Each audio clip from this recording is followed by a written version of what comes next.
pour Cherbourg est excellent, les clients sont très contents et le boss est exigeant. Je débloque tout le monde. La question que je vais aborder aujourd'hui, c'est pourquoi les grands magasins font toujours des vidéos de merde. C'est vrai ça, pourquoi les grands magasins font toujours des vidéos de merde qui font un terrible bad buzz? Eh ben j'ai peut-être une idée. Pour vous donner une idée, il y a une échelle qui a été construite, une échelle pour mesurer la malaisance d'une vidéo, qui s'appelle l'échelle de Villejuif. Pourquoi on appelle ça l'échelle de Villejuif?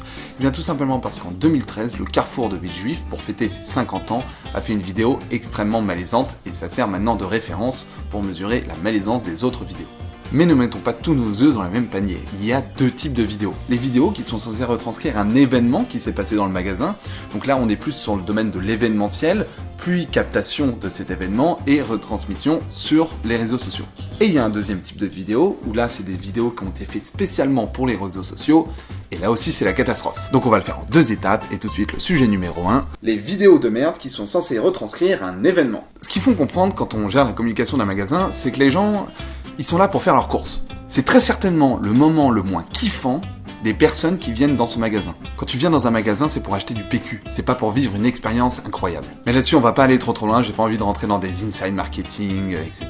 Et certes, il y a des événements qui fonctionnent dans les magasins, comme par exemple un magicien pour présenter un produit, ou une dégustation, mais à aucun moment faire du magasin une vraie scène de spectacle où les consommateurs vont être pris à partie par les acteurs, est une bonne idée. Et quand je parle d'acteurs, je parle aussi bien des employés que de vrais acteurs. Je vous propose tout de suite d'analyser la première vidéo, qui est évidemment la vidéo du Carrefour de Villejuif. Et soyez particulièrement attentifs à la malaisance des gens.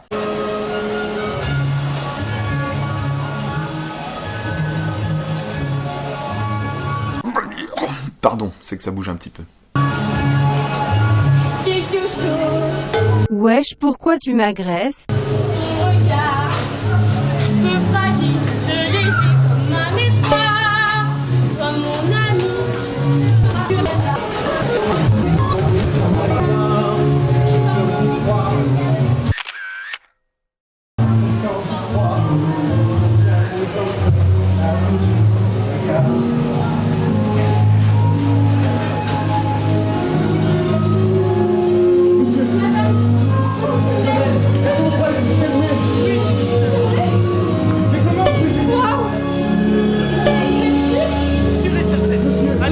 Oui, allez dégage, tu me gênes.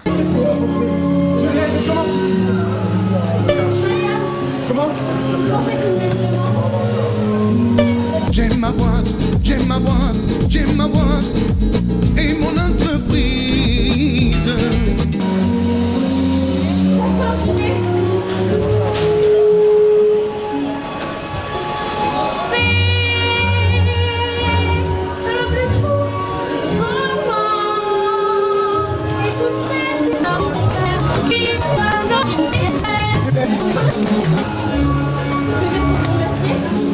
On s'en bat les couilles, frère. Vous embrassez tous les pirates qui vous rendent service. Idiot!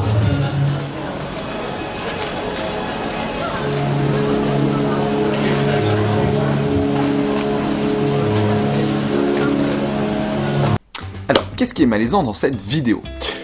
Imaginez, vous êtes à la caisse, vous avez acheté vos petits préservatifs parce que vous savez qu'il est important de se protéger, mais c'est déjà hyper gênant de passer à la caisse avec des petits préservatifs. Mais bon, vous avez pris votre courage à deux mains, vous êtes à la caisse, vous êtes au moment de payer, et là, il y a des acteurs qui vous prennent au piège. Parce que oui, là, les gens sont pris au piège. Ils sont au moment de la caisse, c'est le moment le plus stressant, le moins agréable. Hein, il faut vite mettre dans son sac de courses, il faut payer, bref. C'est le moment le plus terrible dans un centre commercial. Et à ce moment-là, vous êtes en train de payer, machin, et il y a des gens qui viennent vous interpeller, qui viennent vous parler et qui vous prennent en otage parce que comme ça met en scène tout le magasin, tout le monde a les yeux portés sur ces deux personnages-là. Et à partir du moment où ces personnages vous parlent, tout le monde, en tout cas vous avez l'impression que tout le monde vous regarde et attend la réponse que vous allez donner. Allez-y. Alors certes, oui, c'est un moment gênant à vivre dans un magasin, mais si ça en restait là, c'est pas très grave. Voilà, ils ont essayé de faire un peu d'événementiel, c'était quelque chose de sympa, mais bon, ça va pas beaucoup plus loin. Le plus terrible, c'est que quelqu'un du magasin a filmé ça et a retranscrit ça sur les réseaux sociaux.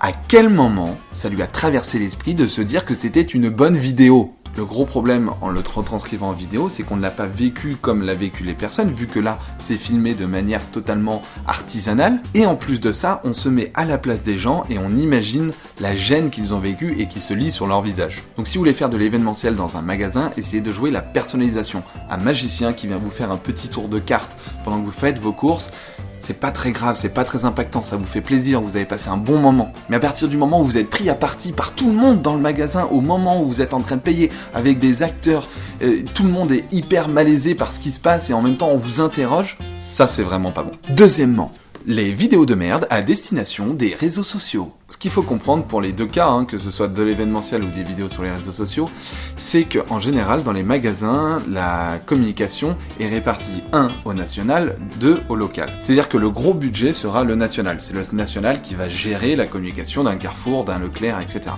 Mais ensuite, il y a des petits budgets qui vont être dégagés pour des opérations au local, pour faire vivre le magasin dans sa localité. Et je pense qu'un des plus gros problèmes, c'est la répartition de ce budget-là. Quand on va voir une vidéo comme on va le voir là, destinée aux réseaux sociaux, on s'aperçoit qu'il y a un gros problème de matériel. Alors, est-ce que c'est un budget qu'ils n'ont pas eu ou est-ce que c'est eux qui n'ont pas voulu l'investir dedans?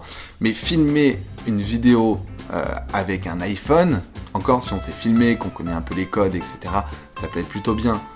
Mais là, franchement... Ou alors, je sais pas, faites appel à un prestataire qui va faire vos vidéos pour vous.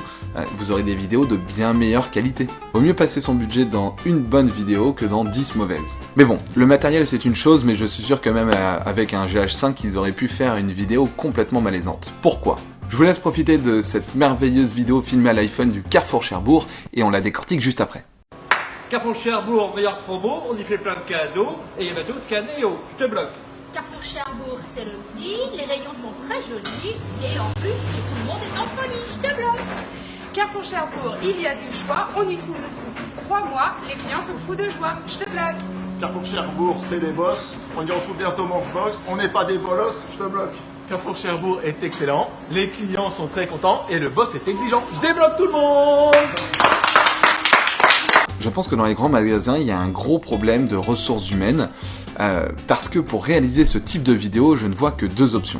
La première, c'est que ce soit un stagiaire qui débute un peu dans la communication, qui propose de faire ce type de vidéo. Ah mais si, mais je te promets, dire je te bloque, ça marche à tous les coups. Mais puisque je te dis qu'il faut faire un lip up. Auquel cas, j'ai une question, que fait son maître de stage, quoi? Il n'est pas censé notamment le guider durant son stage pour l'aider à trouver les meilleures voies de communication pour son magasin? À moins que, et on en vient à mon deuxième point, la personne qui soit responsable de communication du magasin ne soit pas totalement qualifiée. Alors, je ne dis pas qu'elle n'est pas qualifiée en communication, peut-être qu'elle est très très bonne en communication. En revanche, quand on voit le résultat, c'est sûr qu'elle n'y connaît rien en réseaux sociaux. Soit parce que elle est, on va dire, de la vieille école, donc elle a connu la communication d'autrefois, et aujourd'hui elle est obligée de se mettre à jour, donc elle prend des stagiaires pour dire « Ah, bah je vais prendre un jeune qui connaît les réseaux sociaux pour faire quelque chose de bien », mais c'est pas comme ça que ça marche. Ou alors c'est quelqu'un qui n'y connaît pas grand-chose en digital, et qui n'a jamais eu de formation proposée par son entreprise. Et ça c'est très important, il faut former son personnel, parce que oui, rester à la page, c'est très important, surtout dans la communication. Et petit conseil, parfois, il est mieux de ne rien faire que de disrupter la communication de son marché. Parce qu'un responsable communication qui me dit « Non mais moi je vais faire un lip up, parce que les lip up c'est trop la mode et on va le publier sur Dailymotion ». Ouais, je pense qu'il est vraiment important de former ses équipes et de rester curieux pour connaître les dernières tendances du marché. Je sais que certains disent que les bad buzz sont aussi bons que les bons buzz, parce que tout simplement ils font parler de quelqu'un. Il faut comprendre que au local, tout le monde se connaît, entre guillemets, c'est un peu comme dans les petits villages. Et les bad buzz ne sont vraiment pas bons. Je pense pas, franchement je pense pas que, parce que j'ai essayé d'analyser un petit peu les vidéos, que les centres commerciaux qui ont fait ces vidéos-là aient fait exprès de faire des bad buzz. En revanche, faites bien regarder vos vidéos par d'autres personnes et n'essayez pas toujours de disrupter la communication d'un marché quand celle-ci fonctionne. Dans les grandes surfaces, on peut avoir des choses nouvelles, vraiment géniales, mais qui n'ont pas besoin de tout casser ce qu'on avait fait avant, des codes qu'on avait créés, pour proposer quelque chose de nouveau. Parfois, faire classique, c'est mieux que de faire mal. C'est la fin de cette vidéo, merci beaucoup à tous d'avoir regardé jusqu'à la fin. Vous pouvez mettre un petit pouce en l'air si elle vous a fait rire ou si vous avez appris des choses, et vous pouvez aussi vous abonner pour voir les prochaines vidéos. Et moi je vous dis à très bientôt, ciao.